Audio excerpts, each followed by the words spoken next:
Hi! Hi! It always starts out more and more awkward every single week. What's up, everybody? I'm Ethan Newberry. Oh, my hand wasn't even in the shot, so that was even worse. Hi! I'm Ethan.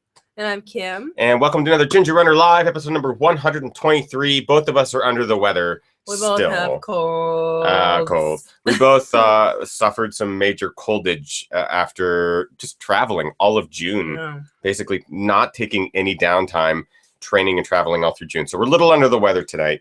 So we apologize. But this is one of my favorite shows. I know Kim loves these shows as well. Inspiration and viewer mail. I promised that I would do these every 6 to 8 episodes or so. Mm-hmm. Stop playing ads. I think it's been a while. I actually think it's been a good number of shows since we've done one of these. So tonight, that's what we're going to do. We're going to do inspiration and viewer mail. One of my favorite shows to do. Sit back, relax, everybody. We're going to get the show kicked off right. Kick it.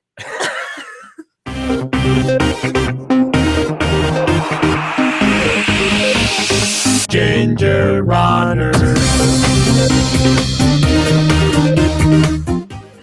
Yay! Welcome, everybody, to Ginger Runner Live, episode number 123. I am Ethan. I replaced the 60-year-old Ethan with a 13-year-old Ethan. Everybody's already commenting on there's a baby Ginger sitting next to me, and who's the stranger in the house. His beard fell off, and I'll be honest, I'm still not used to the no beard. Yeah, I came out of the bathroom, and Kim just kind of went, "Ugh! Ugh!" Which is not the reaction I was expecting. I was expecting her to go, "Oh, finally." It was more of detest and disgust. It wasn't disgust. Sure, that's what you believe. The way it looked was, "What are you and what did you do with my husband? You are not a man, you are a child boy." I shaved the beard after months of having that thing. I think I actually started growing it in October or November and just didn't stop. It's been there for a while. It's been there for a while. So I just was like kind of over it because I just found myself doing this a lot, and food was really difficult to eat sometimes. I'd always have to have a napkin, and it was just always messy. So I shaved it, and not completely. I still have scruff. Yeah. And I think by tomorrow it'll be another beard. But probably by next week's Ginger Runner Live, it'll be a full. Yeah, depending on if I shave again or whatnot. Welcome to tonight's show. Again, both Kim and I are still under the weather. It's really kind of up in this region for me right now, and I think Kim is now getting the brunt of it that I had midweek last week, which was bad. But we're not traveling for a couple of weeks, which is good. But training is supposed to kick off real hard right now for me for both Buck and Hell and Trans Rockies. And like, I haven't been able to do much because I can't run. It's been awful. So I thought tonight's show is actually a perfect time to do one of these inspiration shows just because I feel like I could use a good kick in the ass. I'm sick and I have to give myself that excuse. But at the same point, I'm like, all I want to do is train. So I think these episodes are always great to help kick us in the butt and hopefully inspire us to get back to training. Ben Harris in the chat room says, "Is it me or does he even sound younger?" That could be true. I also, in addition to my congestion and cold, I have like 2 canker sores on my tongue, which for some reason has been the trend as I've been sick. So my tongue hurts. My voice is higher, so I don't have to use my tongue as much. You guys are just getting all of it tonight, the full show. First, for those of you who live in the United States of America, happy 4th of July yesterday. We didn't do the show yesterday because it was 4th of July, and the last thing I wanted to do was make you guys come watch a show. And also, Kim and I were like, let's celebrate and let's let everyone else celebrate. And I didn't want to bring on a guest because I didn't want to take someone away from their 4th of July plans or barbecues. Perfect excuse to just push the show 24 hours. So thank you for coming and jumping in tonight, one day later. And also, happy late Canada Day to all my Canadian peeps out there. Yay! July 1st, for those of you who don't know when Canada Day is. It's the day that happens 3 days before July 4th. Yeah, and did we ever figure out what Canada Day is for? Earth Day. Oh, okay. Did you guys get your independence from anybody? Or was it just like, let's pick a day and make it our birthday? Which is funny, because even if you ask me, like, what's 4th of July? Well, that's when America got their independence from England. It was the Americ exit, Americ exit, whatever it was. But anyways, I hope you guys had a great holiday weekend. If you are watching the show live tonight, Kim will be in the chat room. If you have any questions during the course of the show, as always, tonight is a great show to ask all those questions that you never get answered, because both Kim and I will be able to answer as many of them as possible tonight. But I also have a number of stories from you, the viewers, stories of recent races, race reports, inspirational things that happened to you, adventures. I have a whole list here of people that sent some good stuff. But if you have not yet sent yours and you're thinking about doing that, feel free to do it tonight during the show. All you have to do is email the gingerrunner at Gmail with the subject viewer mail. That's the only way that it will filter out into the right folder. So if you would like your story read, we can do that tonight too. But we may not even get to it because we have a good list of them. What are you going to say? I have to say, I'm already really, really enjoying the chat room tonight. You guys are they on point? Fun, and I really like it. All I saw was, Kim, your teeth are on point. The chat room, you guys are on point. What am I missing? What's going on in the chat room? There's been a lot of chat about... You can't even say it. Hashtag Gus debut? Oh. If you follow either Kim or myself on social media, which I hope you do, if you don't, do it, because it's really the only way you'll know when things happen, when videos are posted or any of that kind of stuff. Facebook has a wonderful algorithm that just completely obliterates any chance you guys would see anything we post to Facebook. I realized that I posted yesterday's show was today, and it shows me how many people it reaches. And out of the 20-some thousand people that are liking the Ginger Runner on Facebook, 300 actually got to see that. And normally it's in the tens of thousands. So no one knew that the show got moved. Thank you, Facebook. So yeah, follow on social. Last week, this has been years in the process. In the last year primarily, Kim and I have been looking to adopt a dog. We are animate about rescue, and we believe strongly in adopting and not shopping or going through breeders. But we have like very specific breeds that we just love, and we've loved them since we were a child. I love golden retrievers and basically big dumb dogs. Big dumb dums. Yeah. But like golden retrievers, I just love them, have always loved them, or even big labs. And Kim and I have both loved King Charles Cavalier Spaniels, or just Spaniels in general. I grew up with a Cocker Spaniel, and I love Spaniel. And so we were very patient.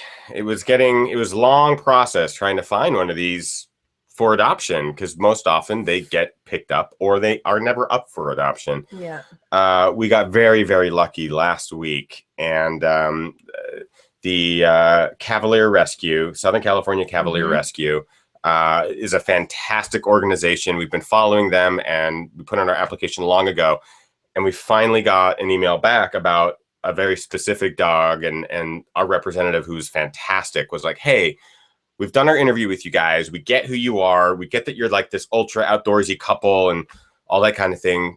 Cavaliers are not really runners dogs. Like, they're not really meant for running, which we totally understood. And we were like, we just want a house dog because we work from home so often.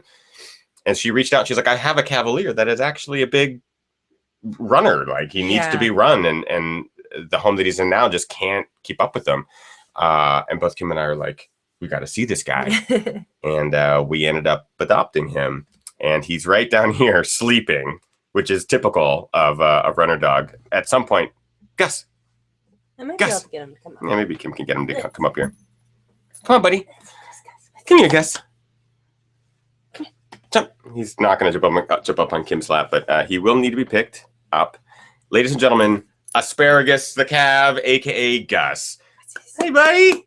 Yay. He's just, he is the awesomest dog you could possibly imagine. He's still very, he's getting used to us. He's getting used to his new environment. But so far, he's loving it.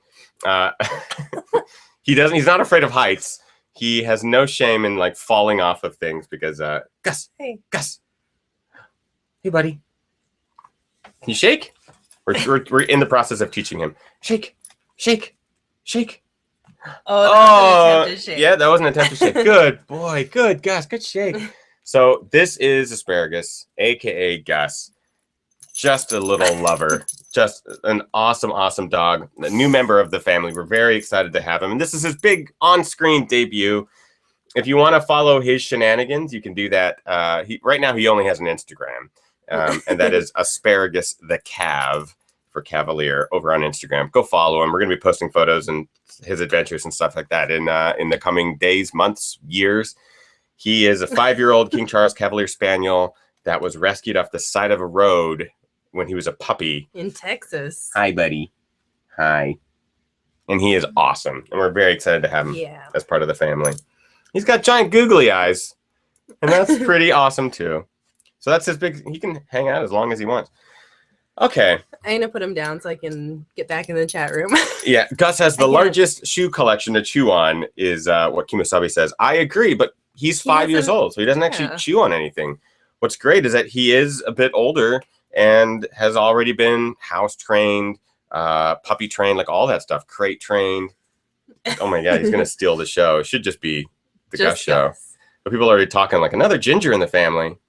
Yeah. Yeah. Yeah. I love my gingers. It was all Kim's choice. Kim loves gingers. So we were very, very excited to have him in the family. He's already, yeah, you see the googly eyes. He loves it. He stay on the show as long as you want, dude. As long as you want. Okay, cool. So as a part of this show, we talk about viewer mail, inspirational stories, things that have been going on, race reports, all that good stuff. Let's get this thing started with a regular viewer of the show, Amber Nixon. She wrote me an email, and I'll be reading her email as I will be most of the stories tonight. So let's get on with it, guys, shall we? This is from Amber. Hello, Ethan, Kim, and Asparagus. Loves the name. He already is getting his own shout-outs. I hope this message finds you well and you're feeling better. Ugh, not really, but thank you. First, thank you for Ginger Runner Live every Monday or Tuesday. Gear reviews and films. It's inspiring to us to see all of your dedication and to be a part of the fun and engaging community. Also, a huge thank you to the community. I know they won't see this, but it is needed to be said. So many acquaintances have become friends. What a great team. Amber, they may not have seen it, but now they hear it. And I totally agree. The community that we have here every Monday or Tuesday is stellar, and it continues to grow. Really excited to have such an awesome community of like-minded people and very supportive people, which is fantastic. She goes on to say, since my last email in April, I have completed 2 more 10Ks, 3 total for the year, and have started training for my first half marathon. I have crossed the halfway point in my training. There is a good mixture of easy, long, steady, fartlek, and tempo runs to give me a good variety and not be bored. I cannot believe how much running has become more of a time meditation. Does anyone else feel this way? When I began running, again on March 18th, 2016, I was running a little over a mile with very little knowledge of the sport. Now there are days I'm running over 8 miles. Proper footwear has also become a priority along with nutrition, hydration, and energy boosts if needed. There is still a lot to learn and there always will be. That's what I love about this sport. Thank you again for all you do. Your hard work and dedication has not been overlooked and is much appreciated by many. Lastly, 5 things I've learned while training for a half marathon. Sun, heat. If it's not your friend, try to run earlier in the day or later in the evening. Heat exhaustion is never fun. Number 2, find fun activities outside of running. Bowling, hiking, bicycling, weightlifting, yoga, Pilates. All activities are great for building muscles and getting out of the runner's rut. What are you doing, Gus? He's stuck in our boxes of shoes. Buddy, what are you doing? Number 3, take some me time. Relax, watch a movie, play cribbage or a fun board game. Listen to records, maybe get a massage. Find time to take care of you. Number 4, dress for the weather. Try to be prepared. Too many layers will become uncomfortable. And number 5, have fun. Running is hard and takes time. Laugh at the small things, learn from your experience, and listen to advice. See if it works for you. Enjoy the little things. Remember to breathe. Take care. Amber, awesome. Great to hear you're making progress, and that half marathon is going to be upon you in no time. You're going to crush it. We've been following your progress. You've been a regular viewer of the show and jumping into the chat room, and I have no doubt that the Monday after your half marathon, you'll be in there talking about how awesome it was to finish. And the community, again, you guys are all fantastic for supporting everybody. And Amber, you're going to kick ass. And the half marathon distance is like such a fun distance too. Still one of my favorites. Yeah. Yeah. Because it's hard, really hard if you really, really push yourself. but it's also a distance as you work your way up distance. It's a distance that's a little bit easier to swallow. Now, some people might think that's not true right now, but if you are training for a marathon someday or even an ultra someday, that half marathon becomes a distance you're like, I can do that. Like, I could go do that on Saturday, no big deal, and you can push it and you can get your ass kicked. I mean, there's all, I really love it. The next email comes from Daniel. Hey, Ethan, my name is Daniel, a 21-year-old college student living in Charlotte, North Carolina. What up, North Carolina? A brief background of me is that ever since I entered college and ran my first marathon my freshman year, I basically eat, breathe, and sleep running. I am crazy about the sport and everything that goes along with it. The people, the fans, the races, the training, the products. I have worked running specialty and learned a lot about not only the business, but just people and who I want to be as a person runner as well. Moving more towards trail running and the longer, more ultra distances, I love just working up a grueling sweat that really makes my legs work. When I'm out running on a beautiful trail or even on a greenway in the city, there's absolutely nothing on this planet I would rather be doing. Okay, maybe one other thing. Your channel, along with Sage over at VO2 Max Productions, have really helped me a lot to learn about products and getting into the crazy psychopathic world we call ultra running. Not only are your product reviews great, but your vlogs on trail running out west are extremely inspiring, for I am pursuing to get out west when I graduate and one day be running the mountains out there on my own. Keep doing what you are doing, for you inspire people of all ages, whether it be at Western States or just a casual run on the trail. Hopefully one day we will connect, says Dan. Awesome, Dan. Really appreciate the email.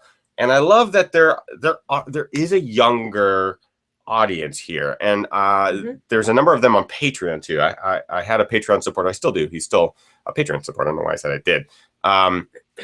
That's young. I think he's 18 or 19 years old. And I'm like so pumped that there is a younger generation that is going, that is appreciating the content that I'm putting out. Because just me as a creator and like the stuff that I put out there, I started it when like 6 years ago when I was in my 20s, and a part of me is like, I don't want to grow old and then all of a sudden become dated. So I like that there are still younger runners that are appreciating what I'm putting out, whether it's the reviews or these live shows or the films. I think the films are going to be some of the fun stuff that I think will be able to reach the largest demographic, especially some of the stuff I'm creating here out of Western States, because what I'm editing, I think, is more transcendent stories, which I think is going to be really, really good. But I love knowing that there are younger people that are able to access this stuff and appreciate it. And I think it's really cool to see younger people so passionate about something like running or ultra running.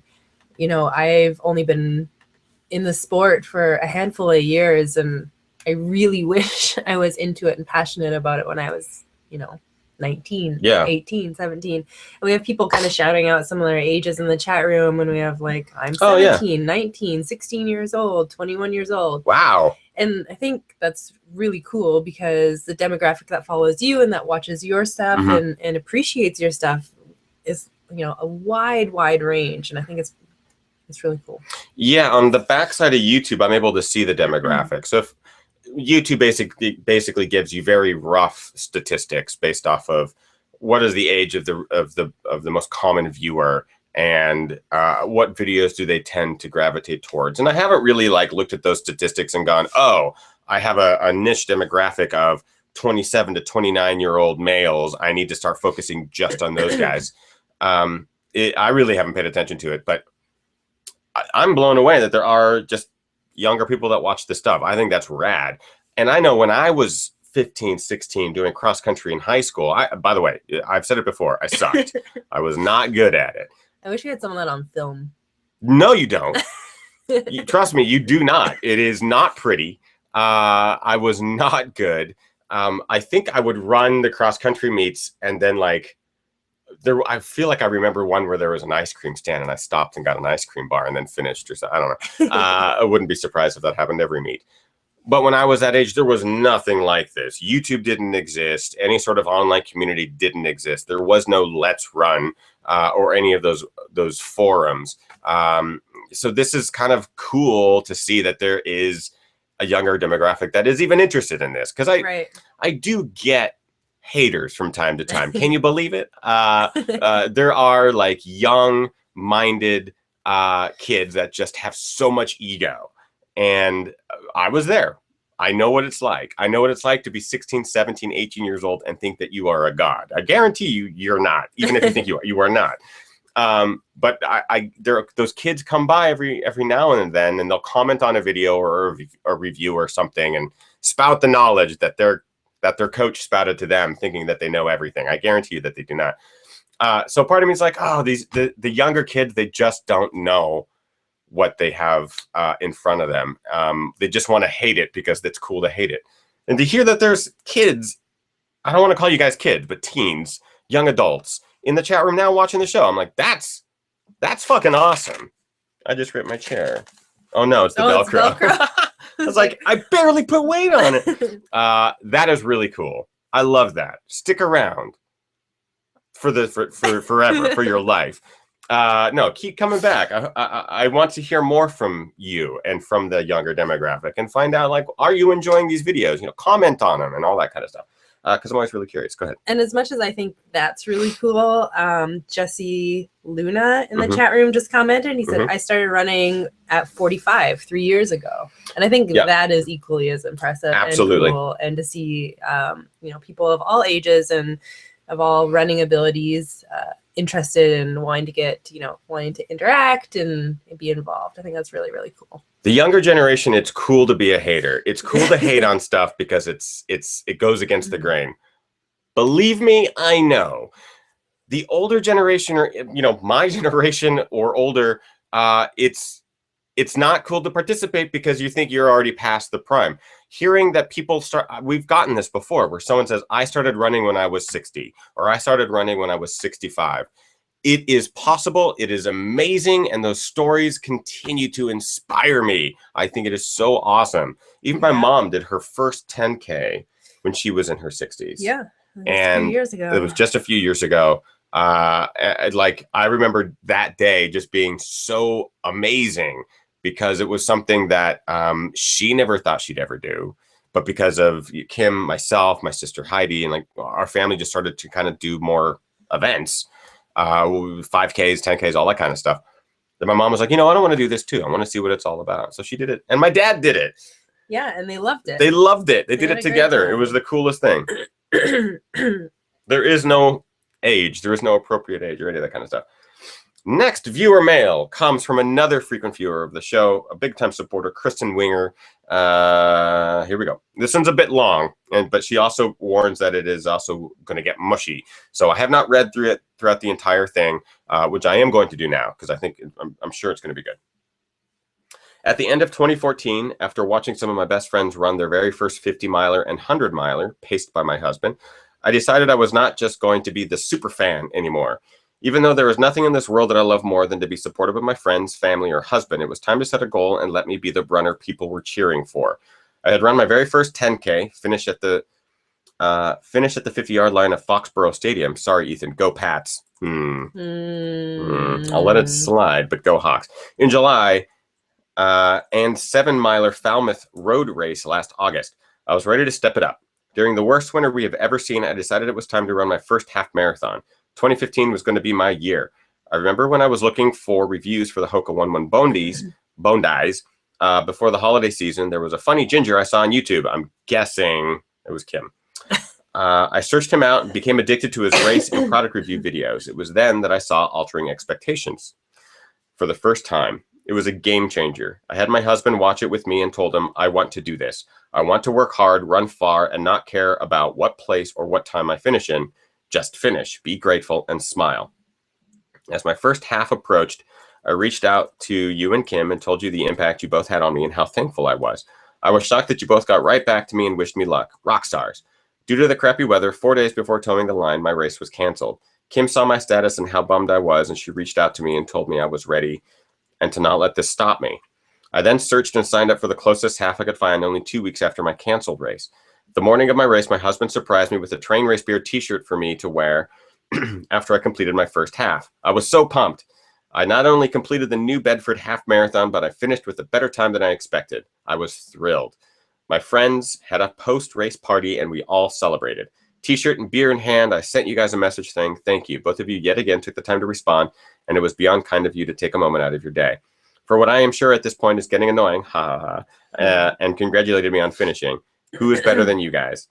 Once the race was over and I was back to running, I was lucky enough to crew for my husband's best friend yet again for another 100-miler. It was on the very long ride from Plymouth, Massachusetts to Umstead, North Carolina, that I waited till everyone was sleeping in the car except for Sean, who was running the hundo, to tell him I wanted to train for a full marathon. I actually enjoyed the training process and wanted a new goal. It only seemed natural to progress to the next level. He told me without hesitation that I could do it and should sign up as soon as we get home. And that is just what I did. I signed up for one of the hardest marathons in Massachusetts, and it was right in my backyard, the Mile Standish Marathon. During my training over the summer, I managed to extend my distance way. I managed to extend my distance way too fast, causing an IT band quad issue, and thought for sure that I was done. I got into the Falmouth Road race again via lottery and was ready to crush my time from the year prior. I thought that the pain would fade on race day. I went out fast. Well, for me. I was barely holding on at mile 4 and almost dropped at mile 5. I was in excruciating pain, and with every step I saw the idea of a 2015 marathon fading further and further away. I managed to walk to the finish, still beating my previous year's time by over 5 minutes, and turning to all of my running friends for help on how I could salvage my training and make it to November healthy. I turned to your words of advice after your ankle sprain. I immediately sought out a PT and was there 2 to 3 times a week till I got the okay to start running again. Finally, by mid-September, I was cleared and started to race my everything is coming out wrong. I started to face my fears head on and train on the course for every run until race day. I decided that it wasn't about breaking records but about the finish. It was about smiling the whole way through. It was about thanking all of the volunteers and water stop helpers. It was about telling myself with every step that I was finishing this race, and I did. It was the most amazing feeling that I've ever felt in my life. I will say it till I am blue in the face. Thank you, Ethan and Kim.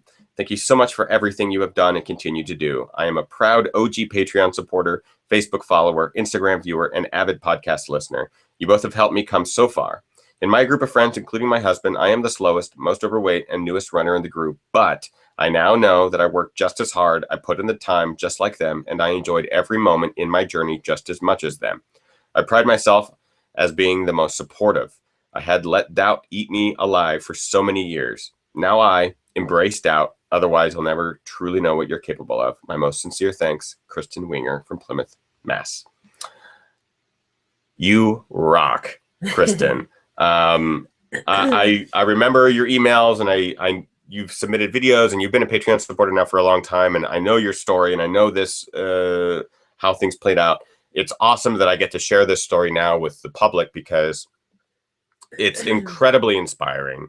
And again, it goes back to what we were just talking about, which is it doesn't matter age, shape, size, experience level, speed, nothing matters in the whole scheme of things. It really doesn't. It really doesn't. What does matter is setting goals for yourself and accomplishing them, and knowing that all that doubt and all of the anxiety and all that stuff, you can push through it. It's something that I'm dealing with even right now with the races that I have coming up, and I deal with it before every race, and it doesn't go away for me. And some of you might watch and go, "Oh, but man, you've already done this race, so how could you be nervous about this race or that or this?" Or it doesn't matter. It just, that kind of stuff doesn't always go away for some people, and to see that, Kristen, that you were able to push through all of this and crush a marathon is amazing. Next thing you know, you're going to be signing up for 50K. I'm just going to put that out there, and you're going to crush that too. Maybe if you want. we don't want to push anybody to do things that they don't want to do, but it is just testament to what people are truly capable of. And there are no limits. There really aren't. And even when there are setbacks like injuries or things that pop up, they're temporary as long as you take care of them and are diligent about it and listen to your body and listen to your heart. Incredible things are really, really possible.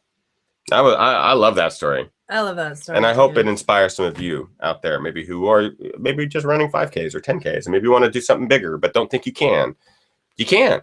You totally can. And I also really like that near the end of the story there, Kristen talked about that she prides herself on being the biggest supporter or the best supporter. And I think that's really, really important. I think people maybe take that for granted a little bit, but like being supportive and supporting the people around you and like really, you know, putting everything into supporting your friends that are doing amazing things, regardless of what it is or what their goals are. I think that's really, really important. Yeah, I agree. Totally agree. What's going on in the chat room? A lot of funny talk, a lot of silly talk about James Blunt, and I'm not sure why.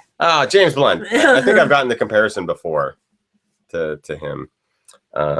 What? Did someone say I look like James Blunt? Oh, who am I thinking of? I don't think it's James No, Blunt. I agree. And now that I'm saying, I'm like, that's James Blunt. Whatever. Cool. Good conversation. People are talking about what music they listen to. Yeah, Ginger looks just like James Blunt. No. Next email. This is from Theodore Kuther, aka Ted. I probably butchered your last name, Ted. Very sorry about that. This one comes with a photo too, and I'll show you the photo at the end here. Hi, Ethan, Kim, and Asparagus. He says hi from his dreams. He's sleeping. He is snoring. For my contribution, my first foray into any sort of placing, kinda. Oh, this is intriguing. Night half marathon put on by the Trail Nerds, our local running group at Lake Perry, Kansas, about an hour west of Kansas City. Trails are rocky and my headlamp wasn't quite cutting it.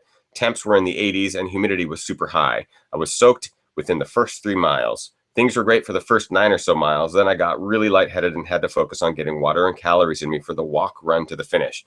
I finished in 2 hours and 41 minutes, ended up in 13th overall, 11th man, 3rd in his age group. To give an idea of how the conditions were for this jaunt, the winner ran a 1:51. He is a 1:08 road halfer. Wow. An hour, nearly 2 hours compared to a 1:08 road halfer. That's crazy. I'm even sporting the Kigers I won from Ginger Miss. Thanks for continuing to foster this community. The work you put on is much appreciated. Here's the photo. And his pronunciation of his last name is Keither. Keither. Nice, Ted. This is awesome. Rock the night away. He's got his Tigers on. That's awesome. 13th overall, 11th man, 3rd age group. That kicks ass. That's awesome. That is really awesome. Looks like a fun night run. I love the idea of doing a trail half at night. I think that's really cool. Dig that. Night running is really fun. As long as you're not like, well, I don't like to do it when I'm alone and there's scary noises, but I do like being. You say, and there's scary voices? Noises. Oh, I don't like doing it when there's scary voices. Yeah. No. I don't know anyone that would. Any sort of scary voices. And it reminds me, the other day, I didn't really talk much about it on social media. I just kind of posted the photo.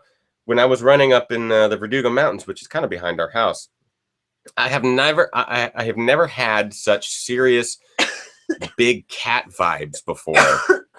These mountains behind us, the Verdugo Mountains, I've only known of one mountain lion to live there, but what? Sorry, I'm making all sorts of weird noises. You are. It's so quite sorry. All right. So am I. I feel like our mouths and throats and you guys are dealing with 2 very sick Newberries here. Gus just looks at us like, what the hell is wrong with you guys? My new parents are weird. I've known of one mountain lion to live up there, only because I've heard from people that there's a mountain lion that lives in those mountains. It's big mountain range-ish. It's not like a huge, takes up the whole city, but it definitely is a bigger range. I think it's 25 miles from end to end sort of thing.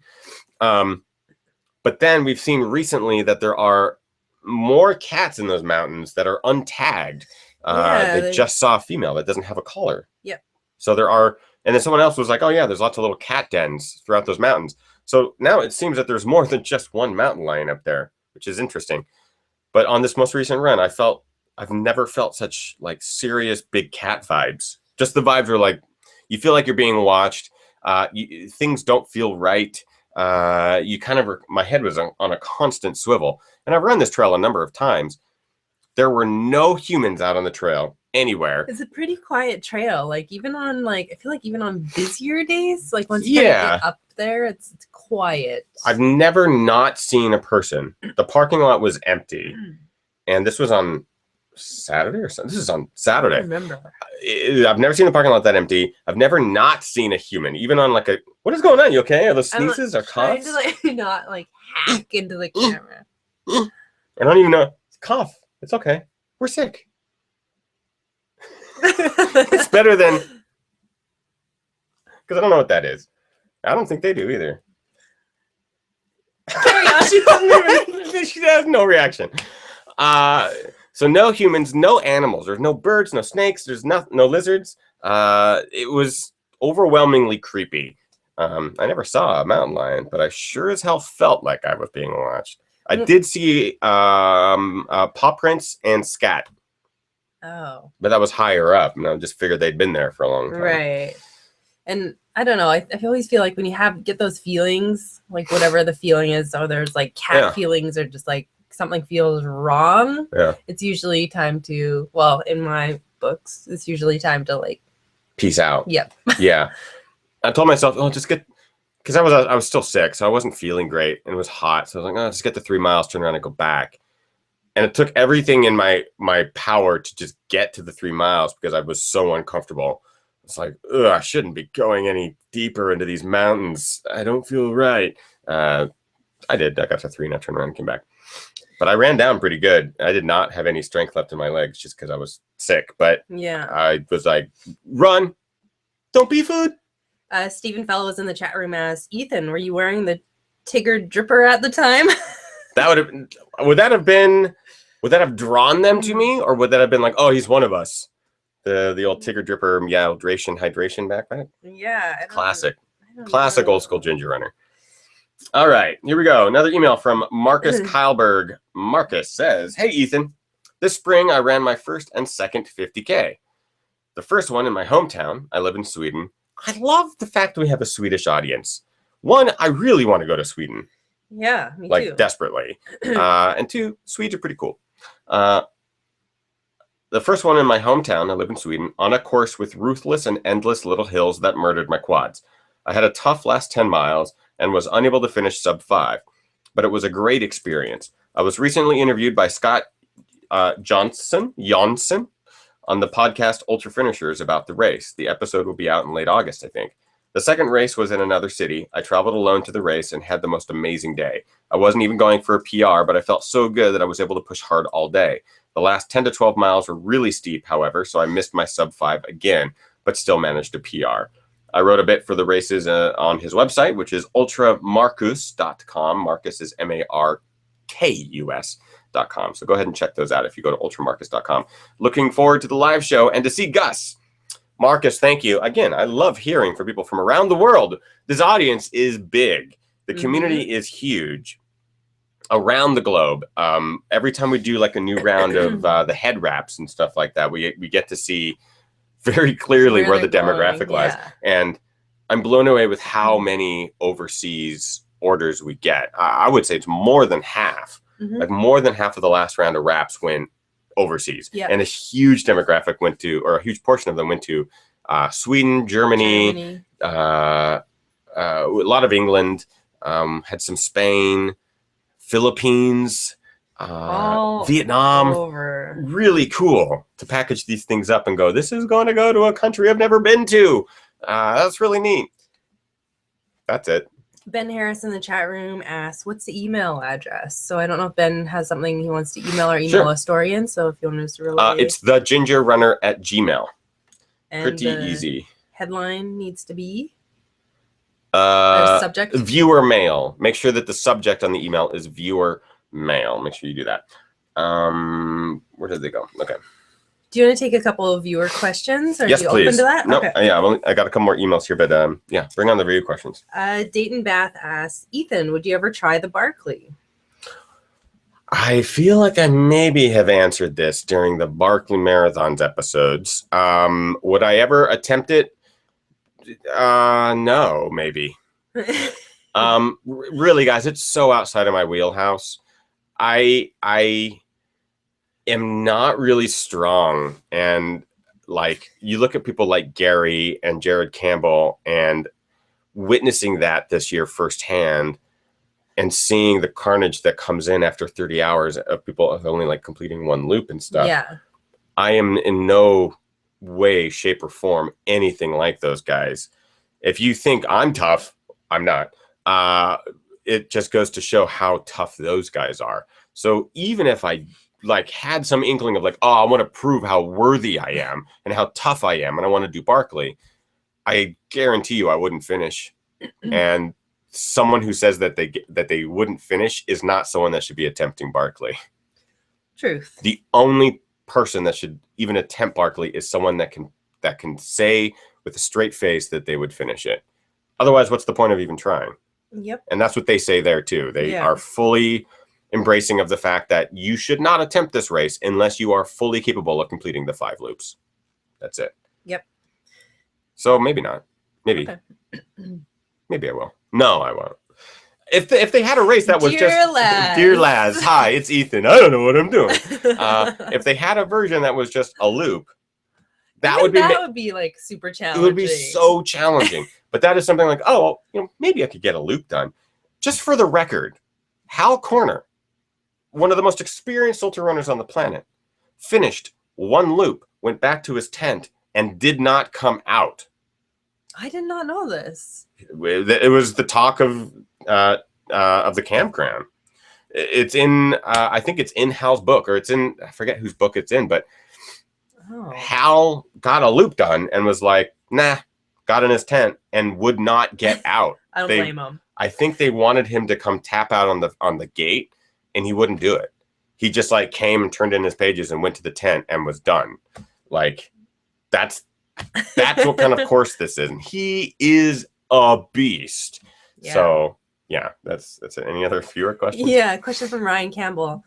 Would you ever consider doing a self-supported ultra? So I don't know. Yeah. So, I mean, maybe there's kind of this there's this camp of people who like to do these sort of things where the ultra pedestrian is a perfect example. This guy has been doing this sort of thing for years, and he's not going to set any FKTs, but he calls them OKTs, original known time. So he'll pick a route. I think he just attempted 2 actually this last week, but had to stop both. He tries these new things all the time. I haven't had him on the show. I should actually bring him on the show because he seems like a really interesting dude.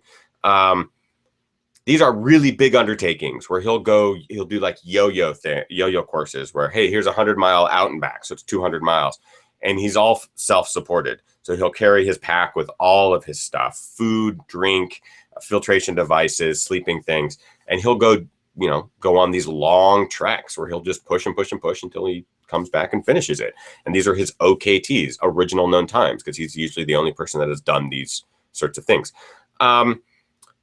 I have thought a bit about it. I've actually thought more about doing supported, not self-supported, but supported ultra undertakings. There's a trail here in Southern California called the Backbone Trail. Mm-hmm. It basically made headlines recently because all of the land on this trail is now owned by the trail. Because I think there was a large period of time since the trail was created where parts of the trail, little bits and pieces of it, were privately owned. So over the decades, the Park Service has kind of bought up these little lands as they've come available. And I think the last portion of land was donated. Very small, like 100 feet of this trail was finally donated. It's a 67-mile long trail that starts in Santa Monica and basically traverses this entire Santa Monica mountain range and drops down into the ocean at Point Mugu. And it's a beautiful trail. I've run long sections of it, and it's 67 miles, very, very tough. There's a lot of people that have done it in a day. Most time, I believe it's taken, the fastest is like just under 13 hours, I believe. Correct me if I'm wrong. But just under 13, and most people take anywhere from 16 to 18 hours to complete it. But this is something that now that the trail is a full piece, I was like, you know what? I'd love to do this as an all-out effort. No, not an all-out, but as a singular effort, and be supported by Kim or friends. And I also want to do it. Kim also wants to do it, but there's road access occasionally throughout the course of it where canyon roads cut through, so you can actually have a car there with food and water and that sort of thing. So I would do something like that over doing a fully self-supported, because when you start dealing with self-supported stuff, then you're dealing with all sorts of additional weights and that kind of thing. So, it hasn't, I'm not against it. I just haven't really thought much about it because there's other things I want to do first, but maybe. Yeah. Any other viewer questions? Yeah. Yeah. Yeah. Okay. We have a few more. Let's see here. Nathaniel Lucafar asked, question for Ethan. What was your toughest race? The New York City Marathon, Cascade Crest, ... Yeah, Cascade Crest, for sure. New York Marathon is a marathon, and that was mentally tough because I don't know what happened that day. I think it was a mix of travel, lack of sleep, sickness, and just body exhaustion. I think there was all these factors that made New York Marathon just really, really dumb, like hard on me. But you can't complain because you're running the New York Marathon, and it's always amazing, and you know, that sort of thing. But I was so mentally checked out, and it was such a tough, overwhelming experience that, yeah, that was hard, but it wasn't the hardest race. I would say Cascade Crest by far, only because I'm also going to include the months of stress and worry leading up to it, which not only took its toll on me, but also on Kim, like having to be the support of someone who's freaking out every day of whether they're going to be able to complete a 100-mile race or not, especially their first one. So I would say that the months leading up to Cascade Crest, plus that day itself being the worst Northwest summer storm in the history of Northwest summer storms, like there are so many factors that made that such a grueling, tough day. I still can't comprehend how I did it. I think the only reason I was able to complete it was just because it was my first, and I really wanted to do my first one. I think that's it. If it was my second, I probably would have been like, peace, done. Count me out. Yeah, like doing your first of something, that's a lot of motivation right there. And I remember, I mean, my 50-miler was nothing in comparison to your 100-miler, but that definitely went through my head a few times of like, I don't want to have to toe the line for my first 50-miler again. Oh, no, you've said that. I don't want to go through that again. Yeah, you said that. You know? For sure. And that makes perfect sense. Yeah. You don't want to have to do a first one again. Get the first one out of the way. It's usually the second one that's like the mental kind of challenge, because then once you get two, you're like, okay, well, maybe my body just knows how to handle this stuff. That being said, like I know that I want to do another 100 someday, but I don't know when it's going to be, and I don't, because like my head still isn't in the right place since Cascade Crest. Like it's still kind of like that messed with me. That race messed with me, you know, and it's just kind of like getting your head around like Sun Mountain 50-miler, this most recent 50-miler that I did. It took a long time to build up the courage just to even do that race, to sign up for a 50-miler, because in my mind I was going, you already, the 100-mile was your swan song. Like that was this is the furthest you can ever run, and that's like it for ultra running for you, because it just took so much out of me. I think that Sun Mountain was a great, oh, okay, maybe I still can do this. Kind of reassure me a little bit. And at the end of this month is Buck and Hell 50K, which is a really gnarly 50K. And I'm nervous going into that because I'm fully undertrained, not trained for technical trails. And there's going to be this huge voice in the back of my head that's like, you're not ready for this, dude. Like, it doesn't matter how many ultras you finished in the past. You're about to toe the line for a very, very difficult one. You're not ready for this. So, you know, there's all sorts of mental games and stuff like that that come into every single race. But I would say the hardest one was Cascade Crest, because of the toll it took before and the toll that it took after, for sure. There's a really good question in the chat room from John Morissette. John asked, is there a thing as post big race depression? I ran my first marathon 2 years ago and just got beat from it and couldn't find it in me to run again. Just getting back to it now. The reason why I'm actually saying this question is because I'm kind of going through that same kind of thing right now, and actually spent the majority of the day today emailing back and forth with my coach, because post Sun Mountain, like immediately after Sun Mountain for myself, I was like, hey, Alicia, can I run? Like, I was really excited to like dive back into it. I had, Buck and Hell was a race that was on my schedule. If I couldn't run that, I was just going to like pick something else to run. And, you know, I was kind of going through all these like really excited motions. And then the following weeks after that, I kind of just went, yeah. And so I, you know, from talking with my coach, there's definitely a huge correlation of like, you know, having those big goals and those, you know, putting an all in effort and putting all your time in to achieve these things. And I think you kind of went through this after Cascade too. I don't know if we can call it depression, but it's definitely, it exists, and I'm going through it now. And now we're like almost 2 months after Sun Mountain, month and a half. Yeah, I think it's like a month. I forget. It was in May. End of May, yeah. End of May. So yeah, a month, just over a month.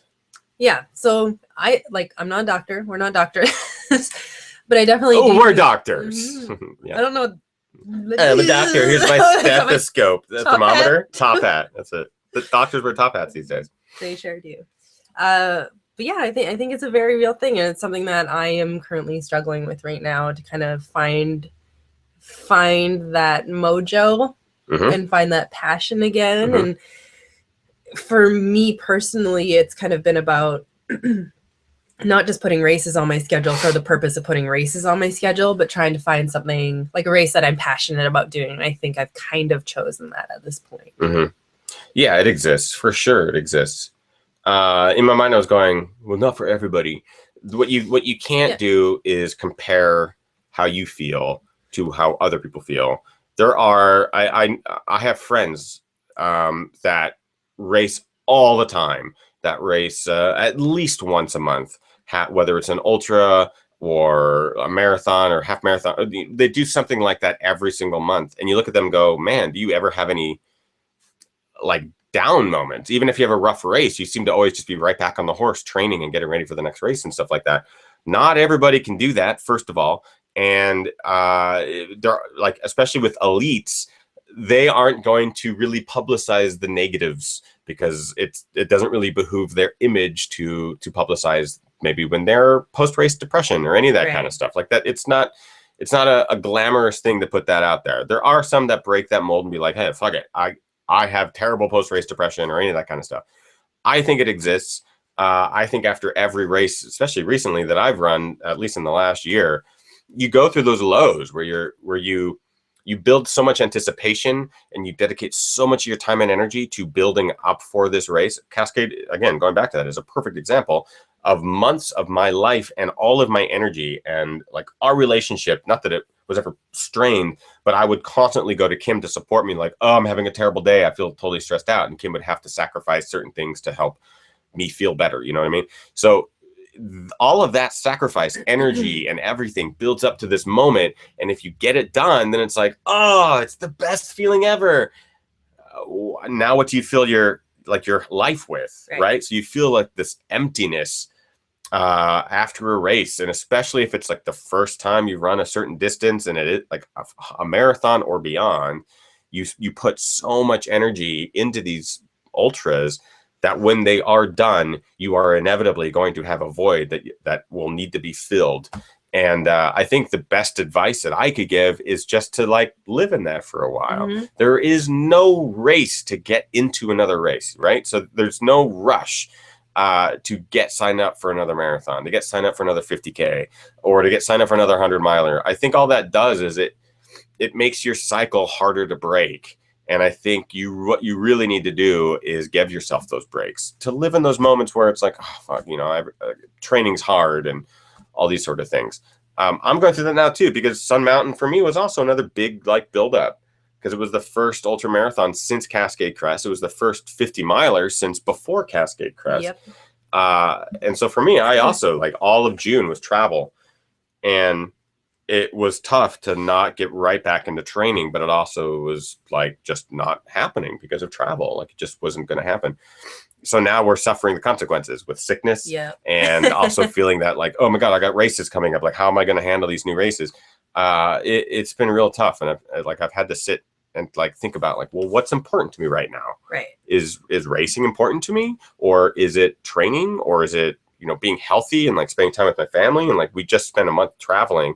And filming, like the point of the travel was filming, and I've got lots of stuff to edit. So part of me is like, well, maybe my time right now should be spent editing and that kind of thing and telling these stories. So there's lots of stuff that it just happens. It's inevitable. Yeah. So yeah, I think it's a very real feeling for sure. And I think a lot, if not most or all runners probably experience it at some point or another. And just to kind of dovetail on what you're saying about like, you see the elites and see other people doing race after race after race. We get into this mindset because we surround ourselves with people that are runners, that it's normal to do a 100-mile race, multiple times a year. Or it's Guys, normal it's not to normal. do like 50-mile race multiple times a normal. year. Or even if it's normal to do a marathon a month, Yeah. like you get a really weird, skewed vision of what's normal and what's healthy, and that normal and healthy is going to be different for everyone. So it's just running ultras is not normal. It's just for us in the ultra running world. Is he snoring? Oh man, Gus is snoring.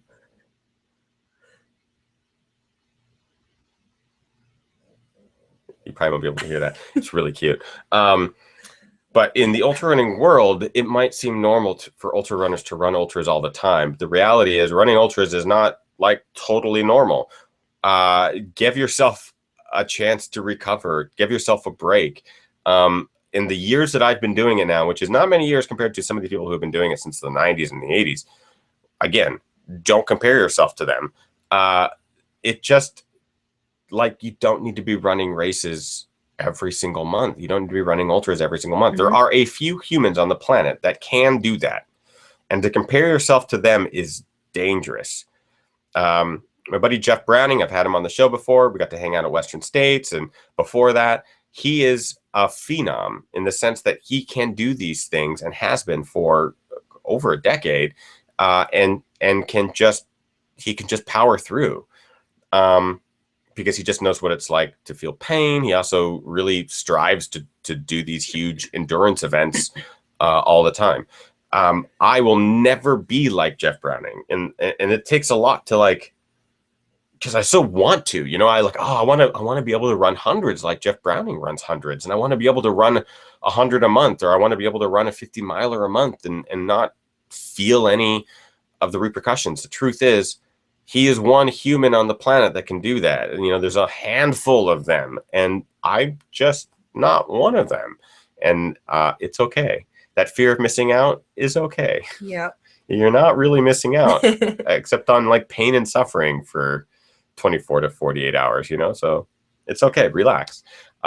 Anyways, back to the question. Yeah, like, you're going to get post-race depression. I think everybody does, especially with bigger races. So I say live in the moment for a little bit. And try to embrace it and not rush back into things. Yeah. Cool. We're on the same page. Great. Back to emails. This one comes from Jamin Morris. I'm going to say Jamin, but I think he says J. Yep, he says J. He finishes the email by saying J. So I'm just going to say J. Hello, both. I was wondering what you would recommend training for your first half. It'll be the very first race I have entered, and I am struggling to figure out as the terrain where I live is different to the course terrain. Thanks for all of your films you create, Ethan. They give me massive amounts of motivation to get this done properly. All the best, Jay.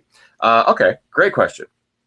Training for your very first half. There's a couple of criteria here that I think we're going to need to know, and we'll address that before we answer the question.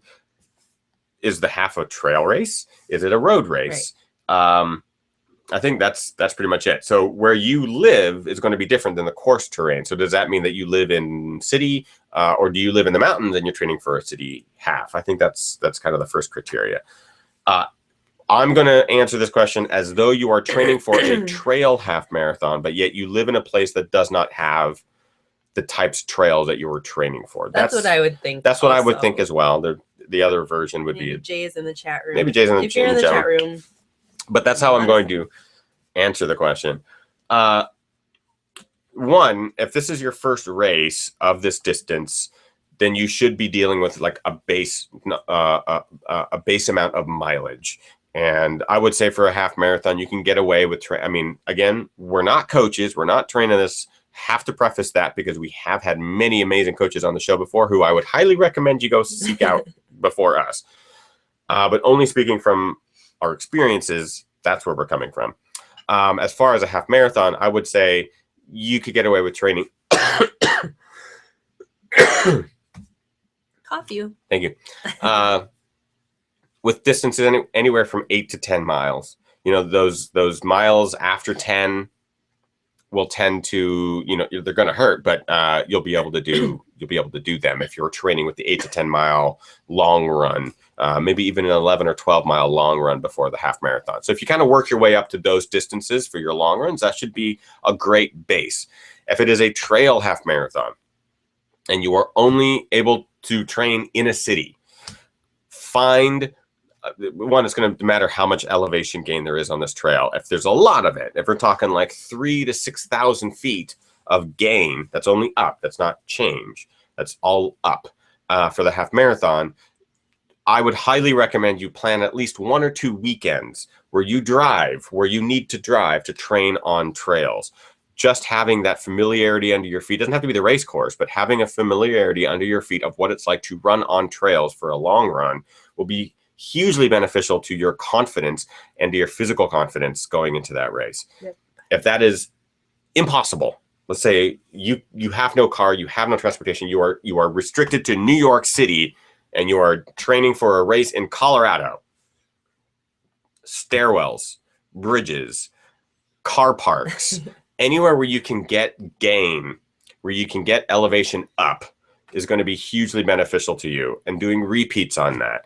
Look at Casey Lichtai, who we've talked about on the show. She's been on the show. She just won Western States, and I'm surprised. By the way, total tangent.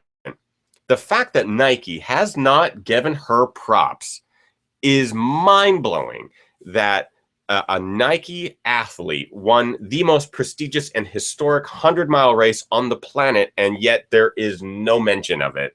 I get that the track Olympic things are happening right now, and they have some interesting athletes that are competing there. But come on, this was handed to you on a silver platter, Nike, one of your incredible athletes. You're covered in Nike right now. I am. And this is me going, it's not, I don't think it's the Nike trail team, because they always give their athletes shout outs. It's like the bigger corporate side of things. And Casey's so nice. She's so nice. Like, she's tweeted like, "Oh, I know Nike is busy with in track down at the Olympic trials, but it sucks. It sucks because that happens once a year. I get that the track trials happen every 4 years. I get it, but also I've heard that the coverage is really terrible. Not Nike, but NBC's. Regardless, like, just show her some love. And it's not Nike. This is a different organization. I have to point that out too, because I realized, oh my God, this is like a subset and these guys are like legit. They're really, really nice men and women. So I just am like, give her a shout out, give her some love, you know? And that goes for all of the Nike athletes. They all deserve the love. What the hell was I talking about? Oh, she trained 4 Western States on a hill in Nebraska that has 100 feet of gain. I believe it's like 100 or 200 feet of gain. I think so. And at most in 1 Western States, which is a 18,000 feet of gain, 23,000 feet of negative. It's insane. And she is the sweetest person on the planet. We are big fans of hers. So I'm rocking the stuff for her and for the rest of the night. I pretty much fangirled out when I actually got to meet her in person. Yeah, for sure. Like one of my favorite Western States. Did I just talk way too much about what was the question? Oh yeah, it was regarding training for your first half. So I hope that answers your question, Jay. You may not be watching live. Maybe you'll watch the archive version. And just while we're talking about the Olympics, Matt Feldhag is in the chat room and goes, "Are you even allowed to say Olympics?" Oh my God, we're in Rule 40 territory. I don't think I can. I don't think I can actually say the term. I don't know. I don't know either, but while we are kind of on the O subject. Yeah, the O subject, sure. I have to give a huge, huge, huge shout out to my Wazelle teammate, Kate Grace. But you can't say why. Fast Kate. I can say, well. Can you? I'm not on her sponsored team. I'm not the sponsor. But we are technically an organization. We're technically a company. Well, no, but say who she is and Kate Grace from Wazelle. Mm-hmm. Nailed it yesterday. It was awesome. I don't know either. Now I don't know. This is crazy. I'm sorry, guys. Rule 40 is fucking crazy. I don't go back. Now that Matt says that, I'm like, yeah, because I guess we are a show. Because we're a show. Because we are a news outlet. We're in like our personal. You can't know even outside. Like, I don't know. I don't know, because as a ginger runner, that it's not. I mean, it technically is a personality or a news. I don't know. Because I do this as an interview show, it almost becomes a news podcast. Oh boy, go back a couple episodes. I had Sally from Wazelle, right? Yep. Yeah. What episode number was it? I can't remember. I don't remember. Just scroll back through the episodes. It had Sally from Wazelle, co-founder. She was on the show to talk all about the brand, which I'm a big fan of. It's obviously it's female clothing, but I think they're providing this incredible voice and incredible episode 109. 109 with Sally from Wazelle. I think that what they're doing is really, really fantastic. And I had Sally on too because the company has been very outspoken about Rule 40, which is huge when it comes to the Olympics. So that episode talks a lot about it, but I don't think we actually got to the bottom of how this show is influenced by Rule 40. And I also think it's really awesome because Sally from Wazelle can't tweet anything about the games. Yeah. So her hashtag was Road to Rodeo. Road to Rodeo. She's been using that all weekend, which is great. Oh, yeah. Okay, well, we'll just talk about rodeo from now on. Rodeo is going to be the term that we're using to describe a particular event in a particular country. Anyways, congratulations, Kate Grace. Congratulations, Kate Grace, for being insane fast. Yeah. Insane fast and going to the rodeo. And if you guys need some inspiration, go look up her post-race interview. This is a woman who has never podiumed in anything. Like in college, post-collegiate, like pro, she's never podiumed. And she did something pretty amazing yesterday. She had first place. That's insane. We've got to get her on the show. Yeah. We'll see if we can get her on next week or something to talk about the rodeo. Oh, yeah, she probably can't. Yeah, I don't She's probably on journalistic lockdown now. She probably can't Yeah. do interviews unless it's with NBC. It's got to be NBC Sports Network. That's Yeah, it. I don't know. Because she probably couldn't even do anything with Wazelle. Insane. I don't get it. All right. Another email from Nick. Hi, Ginger. Love your show. I did my first the longer email too, but I'll read the whole thing. I did my first marathon in April this year, the Glass City Marathon in Toledo, Ohio, and would like to tell you a bit about it. I first decided that I would run a spring marathon in 2016 during the early fall of 2015. I was at a wedding when someone shared that they ran one marathon, qualified for Boston, and then immediately went and did Boston as their second marathon. That I would hate to hear that story too. Just like, oh, come on, how did you do that? As an extremely competitive person, I said to myself, I can do that. I started back up running full-time after a 7-year layoff since last running competitively in high school in October of 2015 with my official marathon training schedule set to start in late December. I felt motivated until I found out that I would be going to India for a month during February, which is supposed to be peak training season. I figured I made this commitment to myself, and excuses are lame, so I dedicated myself to running up to 45 to 50 miles a week on a treadmill in India, which is pretty miserable, especially when work sometimes took up 60 hours of my week while I was there. Jeez. When I returned from India, I felt pretty rejuvenated to start up normal outdoor running once again, and hammered some new heavy training weeks, a few 60-mile-plus weeks, in March and in April. During this build-up, there was a lot of hype for the Glass City Marathon as my company sponsors the half marathon that goes on simultaneously with the full marathon, and there was roughly 100 people from my company participating in the half marathon, full marathon, or team relay marathons. Word soon started to spread that about me tempting at a Boston qualifier time. I'm 25, so that means sub 3:05, but I was shooting for a sub 3. To add pressure to this, my family flew out to Toledo, Ohio, mom, dad, and sister from the East Coast to come support, and my college friends from Ohio State decided to make the 2-hour drive out from Toledo to support me as well. 10 days prior to the marathon, I was doing my last hard training run, which was a 10-mile tempo at roughly 640-mile pace. By the way, this is all really fast. This is not awesome. like... But then, half the audience will go, oh, that's not fast. But then the other half would be like, yeah, this is crazy fast. It You is sound crazy just like fast. the audience. I do. Oh, that's really fast. Basically, anyone that runs faster than a 2:30 tends to sound like this. That's not real fast. During this run, on the last 200 meters or so of the run, I decided to add an exclamation to the end of my hard training by running it all out. My hamstring immediately locked up, and I pulled my hamstring muscle. I immediately thought, how could this happen to me? I never get hurt, which I understand is lucky, and I was dealing with my own personal issues at the same time, and the marathon was honestly the one thing I had been looking forward to all year. And I had so much banking on this race between my company knowing about my BQ attempt and my family and friends coming to support me from such a long distance that I was kind of beside myself for the week prior, and I couldn't really believe the situation I found myself in, that I couldn't even go for a run the week prior to the race without my hamstring feeling tight. I decided to gamble on my fitness and take all 10 days prior to the marathon essentially off, except for 1 or 2 light shakeout runs at a very easy pace or 2 before the race. Luckily, the strategy, along with a whole lot of Bengay, Advil, adrenaline, and support, I ran the race I had hoped, 3 hours and 1 minute officially, and have plans to run the Boston Marathon next year if my time remains good enough to get in. Running is such a good sport, and this race, while dealing with the adversity I had made for a special day and memory, especially with my family and friends. Thanks, Ethan. Keep up the good work. I'll be partaking in the Oregon Coast 50K this year due to your amazing videos. Thank you. Regards, Nick Beckman. One hell of a run. To be able to run a 3:01 with a nagging injury and all this training and traveling to India and all that stuff and training on a treadmill, come on. Well done. And to have a hiatus off of running and then come back to it.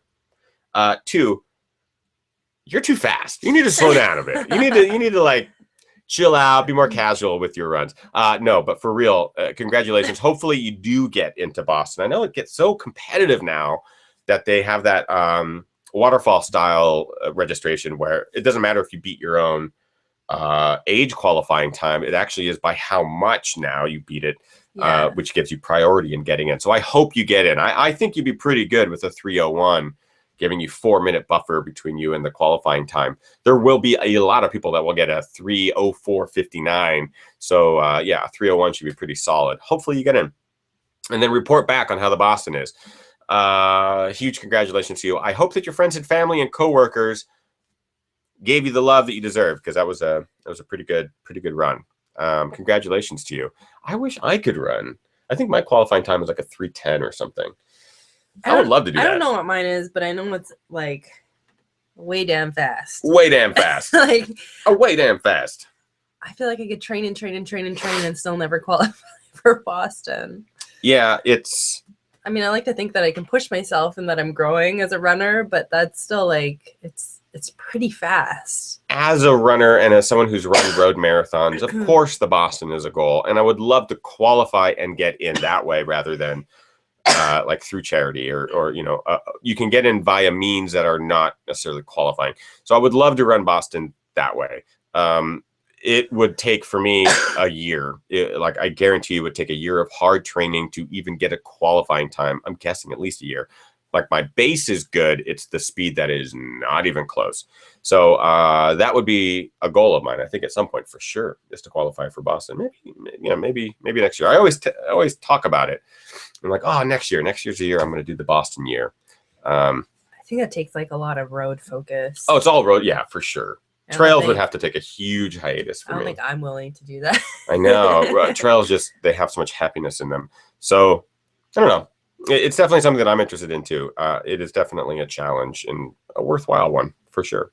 Somebody's suggesting that I use the Lance Armstrong formula if I want to qualify for Boston. Oh yeah, drugs. Yeah, pretty easy. He was at Western States, by the way. You saw him. I did. I saw him at Forest Hill. He was pacing. Forget the guy's name, but baseball player. I think it's Eric, something like that, or Aaron. Big baseball player was running Western States, and Lance was his pacer. I guess he had a great time. Great story. Really good story. Is there any more audience questions? There's a question from Jehovany16. Ah, Jehovany16. What's the question? You just have you ever done an obstacle course race? Have you ever done an obstacle course race? If so, did you like it? I have done one, and it was okay. It was all right. Which one did you do? Zombie. It was a zombie 5K obstacle thing. Oh, I guess that's obstacle. Yeah, there were obstacles.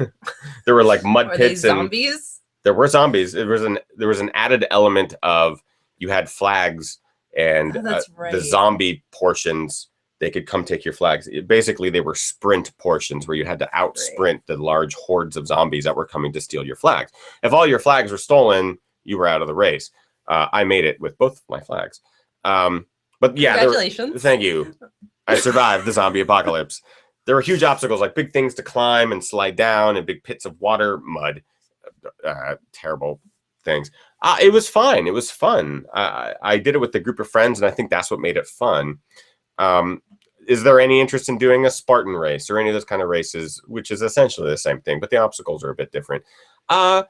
No, I don't have those strict regimens in the gym where it really is about the upper body strength. Obviously, I'm dealing with an ab, and that's about it. I was going to start chanting, "Take off your shirt." No, God, no. I don't want to lose viewers. I think we've already done enough of that. Matt Feldhag asked, were they real zombies? Yes. Yes, they were real zombies. It was weird. They managed to bring them in specifically for the race, but they kept them all at bay, which is great. No bites. Okay. Yeah, I mean, it was fun, but I just don't think I'd like, it takes a lot of upper strength and like dedication to doing that, and kind of the CrossFit side of things, which I haven't done. Max King is one of those exceptions where he's able to do incredible things with ultra distances, but then also go win the Spartan races and that kind of thing. There's a couple female racers that did the same thing. Andrea Duke as well. She's doing really great stuff. Yeah, there's all sorts of runners that do that sort of thing, and I just don't have the CrossFit background to really do well there. And it's not that I wouldn't have fun. I know lots of people that do them for fun, but I'd much rather like go deeper into the pain cave, and I don't think those really get you there. I think those get you into a certain type of pain cave, but I'd rather have more like soul searching sort of excursions. I think that's a better way to phrase it. Yeah, I don't feel like I'm gonna find myself like searching my soul during a Spartan race, even though my nephew has been talking about these, what are they, agogs, like I can't remember, like the 12-hour agog, 24-hour agogs, or whatever they're called, which I'm like, yeah, those sound fun. They don't sound like an ultra at all. They sound more just like sleep deprivation. There's like a 48-hour one or 60-hour. Isn't that what we did at Western States? That's essentially what we do during 100-mile races, or Western States is a perfect example. Yeah, those are, I haven't done one, so I can't say like those are like this and ultras are like this. I'm not going to say one is better than the other. I'm going to say that they're different experiences, and I know one is geared far more towards kind of like the militaristic background and those sort of strengths, which I definitely do not have. I feel like I can mentally push through when I think I can't continue. Yeah. Those are what ultras are good for, I think, for me. Yeah. All right. Any more questions in the audience? Otherwise, we're going to wrap this show up. Amber Nixon asked, no trolls tonight? Yeah, I don't know. Normally we have one or two. Now. There's been lots of questions in the chat room, whether or not you've done a triathlon before, which I think you've talked about before as well. The answer is no. And there is a very specific reason, and that's because I can't swim. I spent about a couple of years ago, 4 years ago. I think it was 4 years ago. I spent a small fortune on private swimming lessons, all out of pocket, because I desperately wanted to learn how to swim. And I made some decent progress, but to be able, for someone who is an adult and cannot swim, there are reasons, a various myriad of reasons as to why I can't swim. And when I spent so much of my life not swimming, it's not an easy fix to just all of a sudden be able to swim. So I've had hundreds of people be like, oh, dude, I could teach you in a weekend. That's not the most sensitive way to teach someone how to swim who maybe has had bad experiences in the water, or basically it's not going to happen. You could tell me you're going to help me swim in a weekend. It's not going to happen. So I spent 1.5 years learning, and I got pretty. You came to the pool with me a couple times too after that. I got more confidence, but there was a point where my confidence just wouldn't allow me to really get the stroke down. And I couldn't afford lessons anymore. So unfortunately I could not progress. And it sucked, because I got to this point where, once you get past it, you're a swimmer. And it was really tough. So I've definitely backtracked a lot since then, just as far as I'm not in a pool every day. You have to be in a pool every day. And so the lessons, I'd have to get 3 or 4 lessons a week, and they'd be $75 a lesson. Expensive. It was awful, guys. I basically saved for years to be able to do it, and then I ran out of money. I couldn't continue. So that's what happened with that. And so you try to throw me into an open body of water. Yeah, I don't want to die. So I have not done a triathlon. That being said, I would love to do one. I would love to do one, because I have the running down. I have the cycling down. I would love to do a triathlon. I would love to see you do one. Yeah. Just because I think getting comfortable in swimming would be a huge, huge goal in itself for you. So. Yeah, it'd be amazing. Any other questions before we hightail it? There's one more question. and it's been asked a number of times. I just need to find it. CTAM79 has been very patient and has asked a few times, Ethan, will you ever film yourself running across America? That's a good question. There was a recent group of people that were running across America for mental health, and it included Katra Corbett and a couple of other big name ultra runners. They did a relay version where each person would run, I forget what the stages were, but they'd run for like 6 hours and then they'd rotate. And I think there were 7 of them. I don't remember exact number. It was a great undertaking, and I think it deserved far more press than what it got. But they managed to make it across America. And that when I was kind of following their progress, I was like, you know what, that'd be kind of cool to run across America. I am no Dean Karnazes. I do produce pain receptors or lactic acid, unlike Dean Karnazes. It would be an amazing undertaking. And of course I would love to do it, but there are so many logistics behind something like that. And it would be asking Kim to be full-time crew, basically driving an RV in front of me every day. It would take me months to do it, but I'm not saying that is impossible. I just don't know if it's in the cards in the immediate future. Whoop, don't fall. I almost fell. Hey, buddy. Hi. I just thought you'd bring him up to say bye. Oh, yeah. I don't know. I think, yeah, maybe someday. It'd be cool. I think it'd be really fun just to see the different parts of the country by foot. I totally agree. And I think the first step will be doing an East Coast tour, seeing how that works, and maybe elongating that into a West Coast tour as well. Because we've talked about doing meetups and meeting people across the country. And I think that'll be really neat. And I would love to do that. And if we did some sort of cross-country run, then, oh my God, it makes perfect sense to do meetups and stuff along the way, and people can run with us and all that sort of thing. There are long, desolate sections, you know. I just don't know how I would cut it up. Like, would it be a marathon a day, and then that would be 6 months? It'd be a big, logistically, it'd be a big thing. Huge thing. A lot of sponsorship dollars and all sorts of sacrifices. Not saying it wouldn't be worth it, especially if we were raising money for a charity or something like that. But is he doing this on his own? Yeah, I don't know what he's doing. All they see is floof. He has no idea. What's going on, Gus? Bye, everybody. That's his ear. All right, we're going to wrap the show up there. Again, these are our favorite shows to do because we get to answer questions and we get to hear really cool stories. Thank you for everyone that submitted a story. I did not get to a lot of them today, so I apologize for those of you who submitted a story and I was not able to get to it. It always takes longer than I expect. Not longer, but I always want to talk more about the stories than I realize. So for the next viewer mail, which will be viewer mail number 4, continue to submit your stories as they happen, adventures and all that sort of thing. Just submit to thegingerrunner@gmail.com and use the subject viewer mail. That way it gets sorted into the right folder. We'll save it for the next episode of these, which I think will happen in another 6 episodes or so. That's it. Again, I'm Ethan. And I'm Kim. And thank you guys. It's always really, really fun to interact with you. And when we don't have a guest and it's just us, we can kind of get a little bit more of you guys as well, which is always nice. And that's why we wanted to do these more this year, because this is more interaction with you guys as much as it is a chance to reconnect, which I think is always really, really good. Because the community is the best part about all of this. So I'm glad you guys were able to stick around, stick into the chat room and stuff like that. Please remember, if you would like to help contribute and support the channel, it is the best way you can continue to help keep the lights on and the mics hot here. That is Patreon. Patreon.com/thegingerrunner for as little as $1 a month. All these videos are free. All of the Ginger Runner lives are free. Reviews free. Films free. That is how this channel was built, and that is how it will live forever. But for it to happen, it needs to be funded. So for as little as $1 a month, you basically contribute.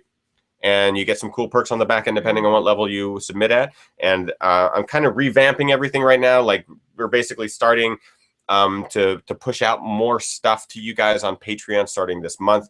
The top tier, we're going to be doing more video chats and stuff like that. There's more gear happening.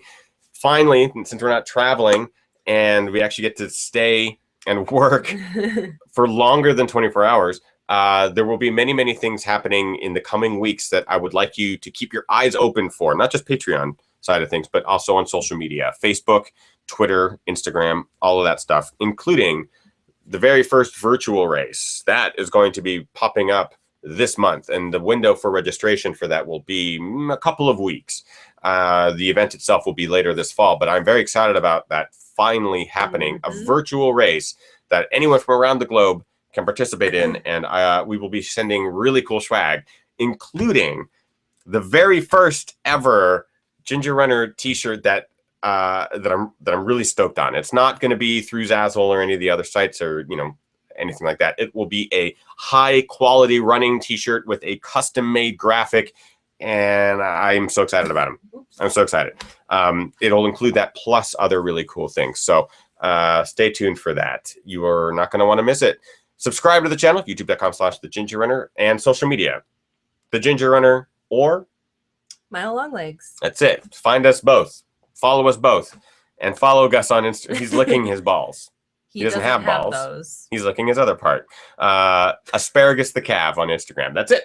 We'll see you guys next week, 6 p.m. Pacific, Monday. Have a good rest of your week. Goodbye. Goodbye.